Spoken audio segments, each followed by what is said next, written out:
আসসালামু আলাইকুম, কেমন আছেন আমার প্রিয় সকল আপু ভাইয়া আঙ্কেল আন্টিরা। আশা করি আল্লাহর অশেষ রহমতে সবাই অনেক অনেক ভালো আছেন। আলহামদুলিল্লাহ আমিও অনেক ভালো আছি। আমার আজকের ভিডিওটি যে যেখান থেকেই দেখতেছেন আশা করব সবাই পুরোটা ভিডিও দেখার চেষ্টা করবেন। ইনশাল্লাহ আপনাদের একটু হলেও ভালো লাগবে। প্লিজ ভিডিওটি দেখার শুরুতে একটা লাইক দিয়ে দেবেন। তো এই তো সকাল থেকে আমাদের এদিকে প্রচুর বৃষ্টি, আর বৃষ্টিতেই হচ্ছে আমি কাজে লেগে পড়লাম। এদিকে হচ্ছে প্রচুর পরিমাণে বৃষ্টি হচ্ছে। তো যাই হোক, এই তো এদিকে বৃষ্টি আমার একটা কাজ বাড়িয়ে দিছে বলতে আমাদের কলা গাছটা ভেঙে পড়ে গেছে। তো যাই হোক, এক কাইন কলা এখানে ছিল আর কি। তো এই কলাগুলো হচ্ছে আমার ননদের জন্য রাখছিলাম। আর এদিকে দেখুন অবস্থা, ননদ বাড়িতে আসার আগেই হচ্ছে কলার কাইনটা একদম মাটিতে পড়ে আছে। তো যাই হোক, কিছু করার নেই, যেহেতু বৃষ্টিতে একদম ভেঙে গেছে গাছটা। আপনারা অনেকেই জানেন যে আমাদের এদিকে প্রচুর পরিমাণে বৃষ্টি হয়, সিলেট জেলা কিন্তু বৃষ্টির রাজা। তো যাই হোক, এই বৃষ্টিবহুল এলাকায় এরকম গাছ থাকা কিন্তু খুবই কঠিন। আর কলা গাছ যেহেতু একটু পচনশীল, যার কারণে দেখা যায় অতিরিক্ত বৃষ্টির কারণে গাছটা একদম পচে গেছে। আর দেখুন পচে হচ্ছে এভাবে কলার কাইনটা নিয়ে ভেঙে পড়ে আছে। তো যাই হোক, সকালবেলা ঘুম থেকে উঠেই দেখি এই অবস্থা। তো তারপর হচ্ছে বৃষ্টিটা কমার পর মেয়েকে নিয়ে চলে আসলাম গাছ থেকে কলার কাইনটা পাড়তে। এদিকে কলার কাইনটা নামিয়ে আমি আসলে উঠাতেই পারতেছিলাম না, এতটা পরিমাণ ভারী ছিল। তো মাশাল্লাহ কলাগুলো কিন্তু অনেক সুন্দর হয়েছে। তো সবাই মাশাল্লাহ বলবেন। আর আজকে হচ্ছে আমি ভিডিওতে ভয়েস দিতেছি, কিন্তু এতক্ষণে কিন্তু কলাগুলো খেয়ে একদম ফিনিশ। আর এখন যে ভিডিও ক্লিপটা দেখতেছেন এটা হচ্ছে 2 দিন পরের একটা ভিডিও। তো আপনাদের ভাইয়া হচ্ছে বন্যার সময় চিরা নিয়ে আসছিল, যেহেতু শুকনা খাবারের খুব প্রয়োজন ছিল বন্যার সময়। তো যাই হোক, তখন হচ্ছে আপনাদের ভাইয়া অনেকগুলো চিরা নিয়ে আসছে। খেতে খেতে অনেকগুলো চিরাই হচ্ছে রয়ে গেছে। তো আজকে ভাবলাম যেহেতু কলা পেয়ে গেছে, এদিকে আজকে সকালের নাস্তা হিসাবে চিরা দিয়ে দুধ কলা মেখে দেব। আর এই তো এদিকে হচ্ছে আমি চিরাগুলো পরিষ্কার করে নিতেছি। আর এই চিরাতে হচ্ছে প্রচুর পরিমাণে ধানের চুচা ছিল। তো যাই হোক, আমি বারবার পানি দিয়ে সুন্দর করে উপর থেকে চুচাগুলো ফেলে দিতেছি। তো আজকে সকালের নাস্তা হিসাবে এগুলোই খেয়ে নেব। তো দুধ চিরা মাখা আমার কাছে খুবই ভালো লাগে। আমার মতো কে কে আপনারা এরকম দুধ চিরা বা দই চিরা কলা দিয়ে বা আম দিয়ে খেতে ভালোবাসেন, অবশ্যই কিন্তু কমেন্ট করে জানাবেন। আবার আমার অনেক আপু ভাইয়ারাই আছে যারা এই ধরনের খাবার একদমই পছন্দ করেন না। তো তাদের উদ্দেশ্যেই বলতেছি, যারা অপছন্দের তালিকা থেকে দেখতেছেন প্লিজ সবাই ইগনোর করবেন, কারণ খাবারটা কিন্তু যার যার। যাই হোক, ভিডিওটির এই পর্যায়ে এসে আপনাদের সাথে কিছু কথা শেয়ার করি। আসলে কয়েকদিন আগে আমাদের এদিকে প্রচুর পরিমাণে বৃষ্টি ছিল। আর সেই বৃষ্টির সময় কিন্তু অনেকটাই বন্যার পানি আর কি বেড়ে গিয়েছিল, সেটা তো আপনারা অনেকেই জানেন। আমি কিন্তু আমার ভিডিওতে আপনাদের সাথে শেয়ার করেছি। 2-3 দিন বাড়িতে থাকার পর কিন্তু একটা সময় বন্যার পানি শুকিয়ে গিয়েছিল। তো বন্যার পানি শুকিয়ে তারপর হচ্ছে মাঝখানে সপ্তাহখানেকের মতো অনেকটাই রোদ উঠছিল। তো যাই হোক, এই ভিডিওগুলো কিন্তু আমার সেই রোদের সময় শ্যুট করার একটা ভিডিও, 2-3টা ভিডিও আমি তখন শ্যুট করেছিলাম। সেই ভিডিওগুলাই হচ্ছে এখন আপনাদের সাথে শেয়ার করতেছি।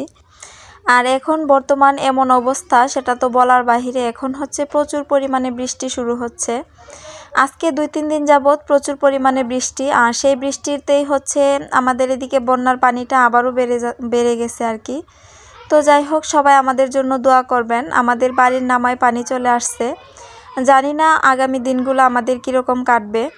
সবাই আমাদের জন্য একটু বেশি বেশি দোয়া করবেন। আসলে সিলেট জেলার মানুষ এখন এতটা আর কি দুর্ভিক্ষর মধ্যে পড়ছে, সেটা বলার বাহিরে।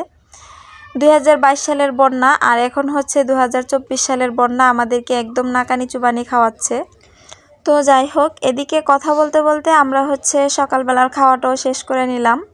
আর এখন কিন্তু সকাল 8টার মতো বাজে। তো এদিকে চলে আসলাম ঘর থেকে কলাগুলো বের করতে। তো এই তো আমি হচ্ছে বল দিয়ে সবগুলো কলা বের করে নিয়ে আসলাম। আসলে প্রথমে আমি কাইনটাকে হাতে আনার চেষ্টা করতেছিলাম, কিন্তু যখন আমি কাইনটাকে উপরে তুললাম তখনই দেখতেছি যে কলাগুলো মানে এমনিতেই নিজে নিজে ভেঙে ভেঙে পড়ে যাচ্ছে। তো তারপর হচ্ছে আমি বল দিয়ে নিয়ে আসলাম। তো এই তো এখানে হচ্ছে আমার আব্বু বসেছিল কাঁচি নিয়ে, যাতে মানে কলার কাইনগুলো আলাদা করবে। তো কেন এমন হলো আসলে বুঝতেও পারতেছি না। আর সবথেকে বড় কথা হচ্ছে মনে হয় কলাগুলো যেহেতু একটু মানে বেশি বড় সাইজের, যার জন্য হয়তো বা এরকম হয়েছে, কারণ কলা পেকে আর ওজনটা বহন করতে পারেনি। তো যাই হোক, আমরা হচ্ছে এই কলাটা প্রথম থেকেই কেটে দেওয়ার চেষ্টা করেছিলাম, কিন্তু আপনাদের ভাইয়া কেটে দেবে দেবে করে আর দেয়নি। আসলে ওনার নাকি খুব শখ ছিল কলার কাইন কাটার, কিন্তু ওনার শখের কারণে আমিও কাটতে পারিনি। আর আস্ত কাইনটা গড়ে রাখার একদিন পরেই দেখলাম যে কলা আর কি পেকে যাচ্ছে। তারপর হচ্ছে আমি তড়িঘড়ি করে এভাবেই রেখে দিয়েছিলাম একটা খাতা দিয়ে গুঁড়ে। তো যাই হোক, এভাবেই দেখলাম যে পেকে গেছে। আর এই তো এখন হচ্ছে একদম নিচের যে কলার কাইনগুলো সেগুলো আর কি একটু আস্ত রাখা গেছে। তো যাই হোক, এদিকে কলাগুলো কেটে আমি হচ্ছে আমার আত্মীয় স্বজন সবাইকে আর কি দিয়েছি। এবারের কলার কাইনটাকে হচ্ছে আমি আমার আত্মীয় স্বজন সবাইকে নিয়েই খেতে পারছি। সব কিছুর জন্য আলহামদুলিল্লাহ। আসলে আমার বরাবরই এরকম ভালো লাগে। আমি চাই আমার গাছে যে কোনো সবজি বা ফল হোক না কেন আমি সবাইকে নিয়ে খাবো। তবে আমার সাধ্যমতো আমি যতটুকু পারি সবাইকে আলহামদুলিল্লাহ দেওয়ার চেষ্টা করি, কারণ আমার এই জিনিসটা সবসময় ভালো লাগে। তো এদিকে হচ্ছে আমি কলাগুলো কেটে আমার মেয়েকে দিয়ে সবার ঘরেই পাঠিয়েছি। জানি না ভিডিওটির এ পর্যায়ে এসে কে কে ভিডিওটি দেখতেছেন। যারা এই পর্যন্ত ভিডিওটি দেখতেছেন আপনাদের সবাইকে জানাই অসংখ্য অসংখ্য ধন্যবাদ। আর যারা ভিডিওটি দেখতেছেন কিন্তু এখনও লাইক দিতে ভুলে গেছেন, প্লিজ একটা লাইক দিয়ে দেবেন, কারণ আপনাদের একটা লাইক কিন্তু আমার ভিডিওটাকে আরও অনেকের কাছে পৌঁছে দেবে। আর এই তো এদিকে চলে আসলাম সকালের খাওয়া দাওয়া শেষ করে। আরও হচ্ছে কিছু টুকটাক কাজ ছিল হাতের, সেগুলো করে নিলাম। তো হঠাৎ করে হচ্ছে আপনাদের ভাইয়া কিছু মাছ নিয়ে আসছে। আর দেখতেই পাচ্ছেন মাছগুলো কিন্তু অনেক ফ্রেশ।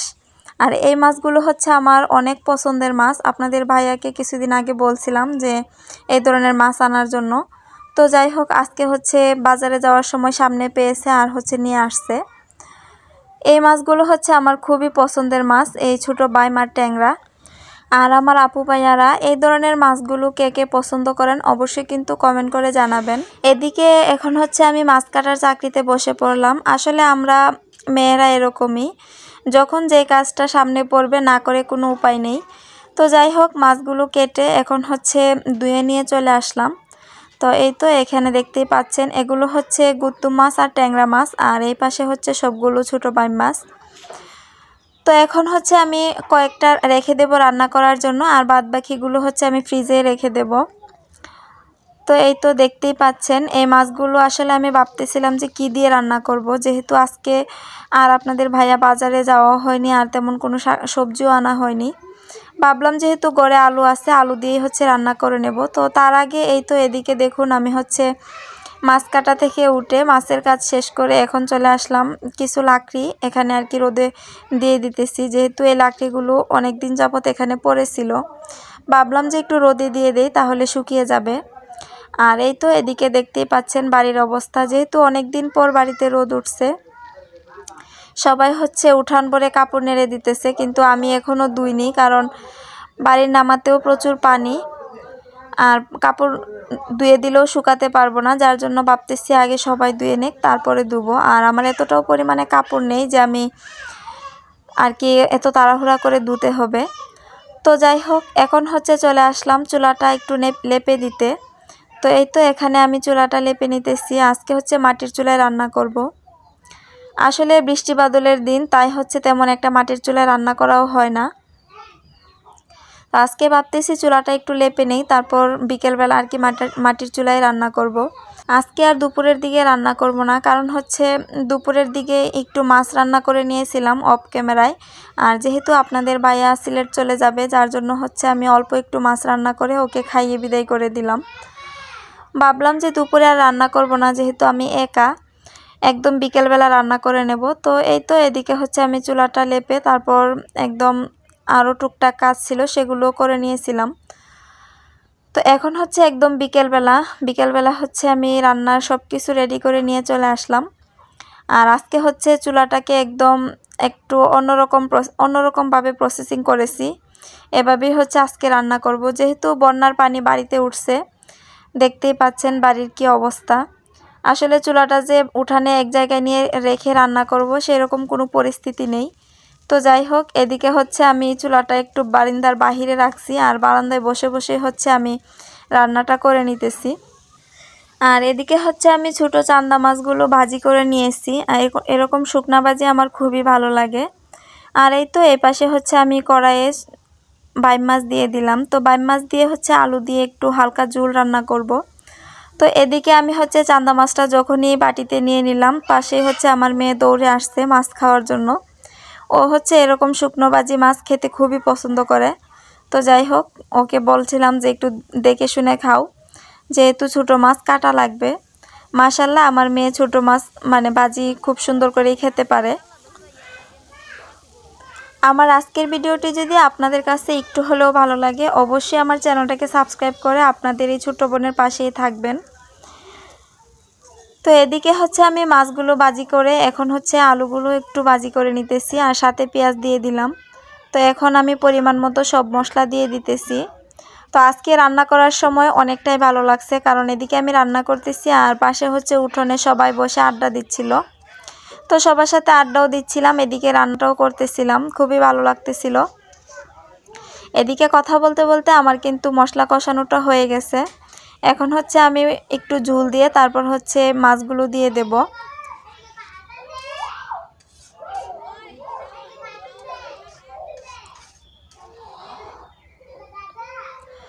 তো এই তো আজকে হচ্ছে বিকল্প পদ্ধতিতে চুলাটা প্রসেসিং করলাম, আর সেইভাবেই হচ্ছে আজকে রান্নাটা করে নিলাম। বারান্দার ভিতরে চুলা নিয়ে রান্না করলে কিন্তু বারান্দার খুব ক্ষতি হয়, যার কারণে ভাবলাম যে যেহেতু আজকের দিনটাও একটু ভালো, আবহাওয়াটা ভালো, তো এভাবেই রান্নাটা করে নেই। তো এই তো এদিকে আমি হচ্ছে পরিমাণ মতো ঝোল দিয়ে দিলাম।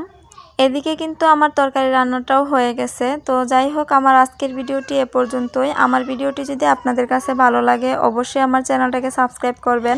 এতক্ষণ যারা ভিডিওটি দেখছেন সবাইকে অসংখ্য ধন্যবাদ জানিয়ে ভিডিওটি শেষ করতেছি। আল্লাহ হাফেজ।